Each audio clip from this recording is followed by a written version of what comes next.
यतापट्टि अगौरी बाबा छ अरे हो हजुर हो यहाँ माथि। के पूजाआजा गर्नुहुन्छ कि कस्तो हो दिदी पूजा आजा मन्साउने ए कहिलेदेखि बसेको यहाँ यहाँ बसेको त हामीलाई त थाहा भएन हामी पनि हिजै सुनेर आएको ए त्यहीँबाट ल्याउनु भएको पूजा गरेर ए यहीँनिर हो यी यहाँ माथितिर उयो पाल्टाएको नि हजुर यहीँ। आज पहिलोचोटि ल्याउनु भएको ए अनि कति के यसो फलाक्ने सलाक्ने कसो के गर्दो रहेछ दिदी फलाक्ने त गर्नुहुन्न यस्तै अब शिव पार्वती यस्तैहरूको नाम लिनुहुन्छ ए मन्साउनेमा चाहिँ फलाक्नु हुँदो रहेछ पुरै त्यसो गर्नुहुन्छ ल ल दिदी अघि आउँदा भन्दा अलिक ठिक छ कि के छ कस्तो लाग्यो खै अब धेरै भयो बिरामी चारचोटि गर्नु भन्नुभएको छ ए अब चारचोटि लाग्ने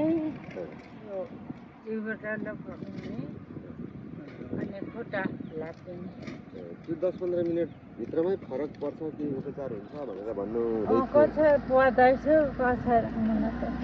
ए कसैलाई हुँदो रहेछ तपाईँलाई चाहिँ कस्तो भयो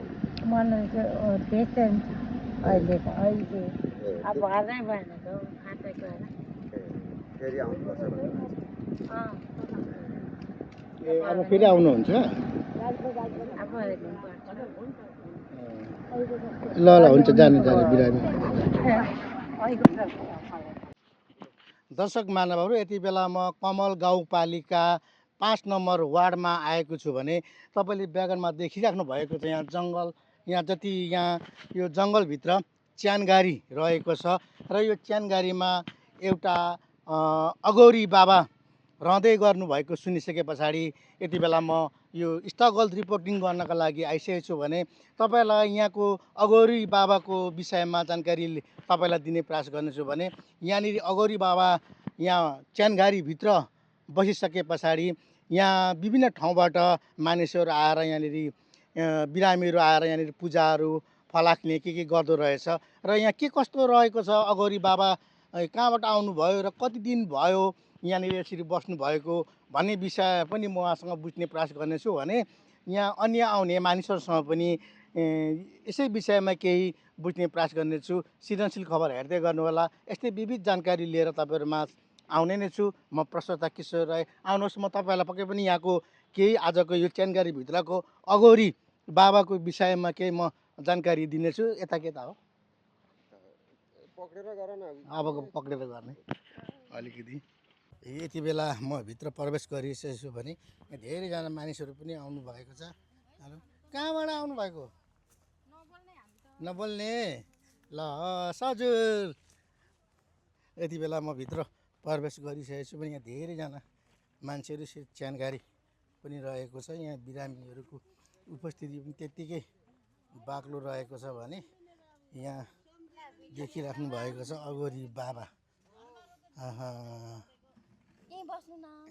हुन्छ हुन्छ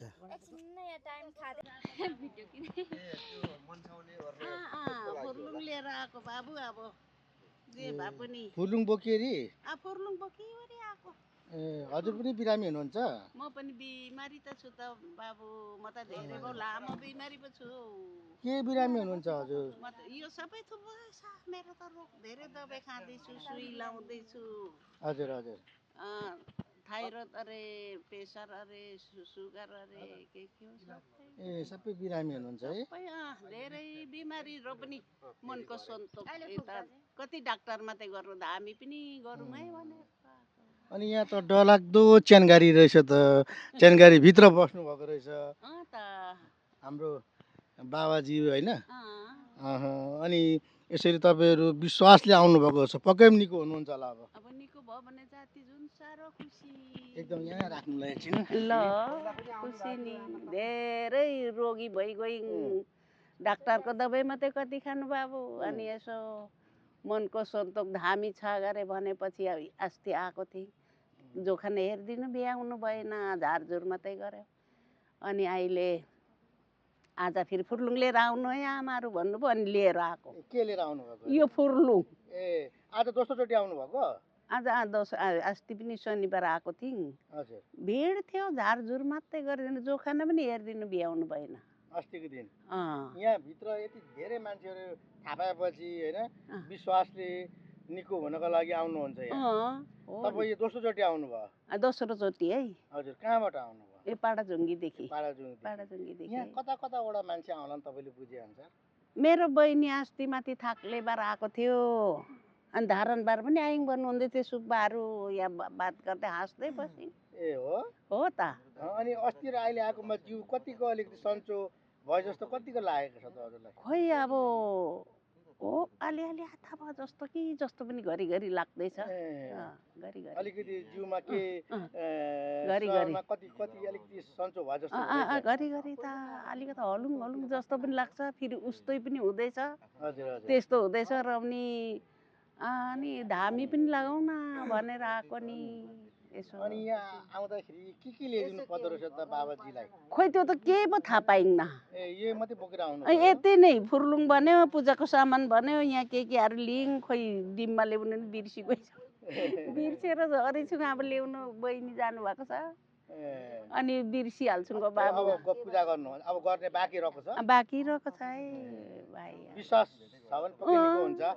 विश्वास त हो होइन होइन यसो हेर्दाखेरि राम्रै मेलैले गरे जस्तो लाग्यो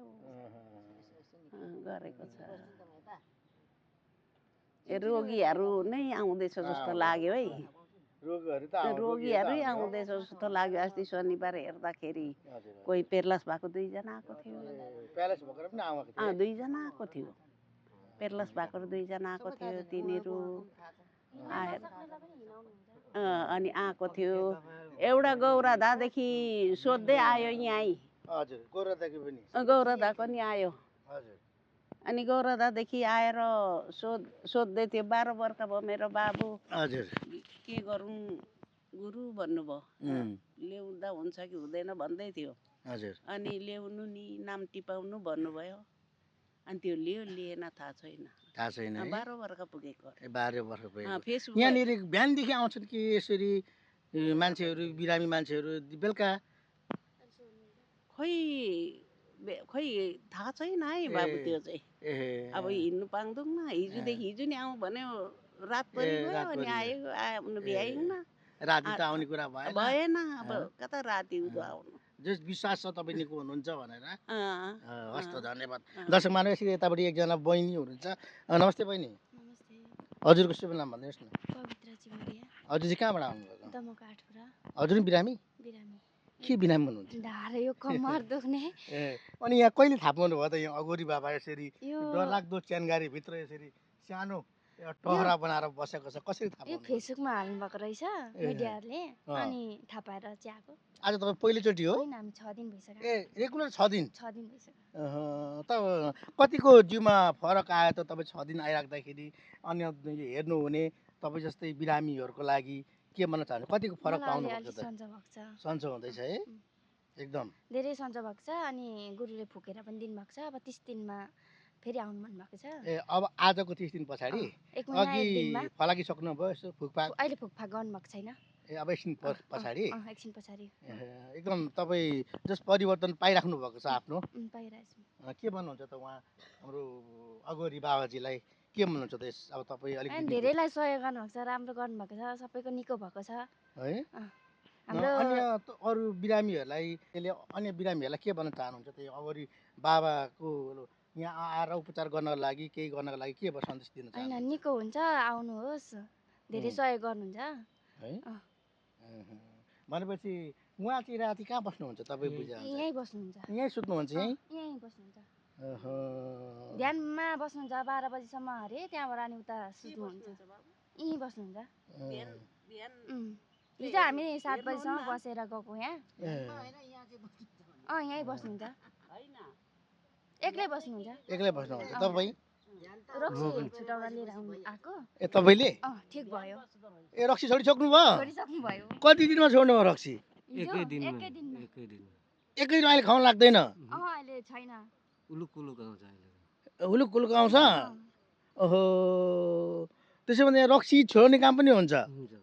दर्शक मानव एउटा नौलो कुरा यहाँ बुझ्यो हाम्रो यहाँ अगोरी बाबाजीले रक्सी एकदम कुलतमा फसेका मानिसहरूले पनि यहाँ आएर तपाईँले हेनेमेने गर्यो भने एकदम उपचार राम्रो रहेछ भन्ने कुरो यहाँ दाईबाट भन्दै हुनुहुन्छ उहाँलाई आजदेखि हिजोदेखि एकचोटि कतिचोटि गर्नुभयो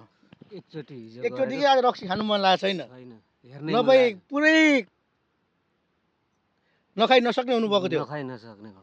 ओहो अनि बाबाजीलाई के भन्नुहुन्छ तपाईँ बाबाजीलाई त अब मलाई उपचार गरिदिएको धन्यवाद दिन्छु धन्यवाद एकदम त्यस्तो कुलतमा फसिनु यति गाह्रो छ तपाईँलाई अनुभव थाहा छ नि रक्सीले कस्तोसम्म गर्छ भन्ने कुरो है थाहा छ त्यही आफ्नो भएर त आइयो त यहाँ एकदम छोड्नु। गाह्रो हुन्छ नि छोड्नु पनि गाह्रो खानु पनि गाह्रो हो किन भन्नु त हो, खानु पनि गाह्रो छोड्नु पनि गाह्रो एकदम उम्, ओहो, एकदम गाह्रो हुन्छ नि त होइन गाह्रो हुन्छ ल बाबुजीलाई के भन्छ तपाईँ रक्सी छोड्दै हुनु रहेछ ल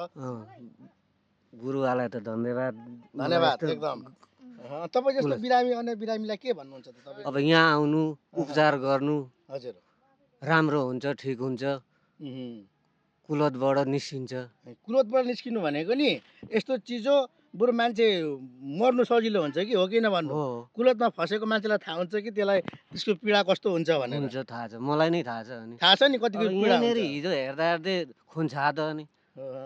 अर्को व्यक्तिले अर्को व्यक्तिले ए कुलतमा फसेको ऊ पनि रक्सी खाएरै आएको थियो हलहली छाद यहीँ बसेर। यहीँ है उम्, आहा। अनि त्यस्तो भएपछि कसले खान्छ एकदम गाह्रो हुन्छ है गाह्रो। कुलतमा फसेको ल ठिक छ तपाईँ राम्रो हुनु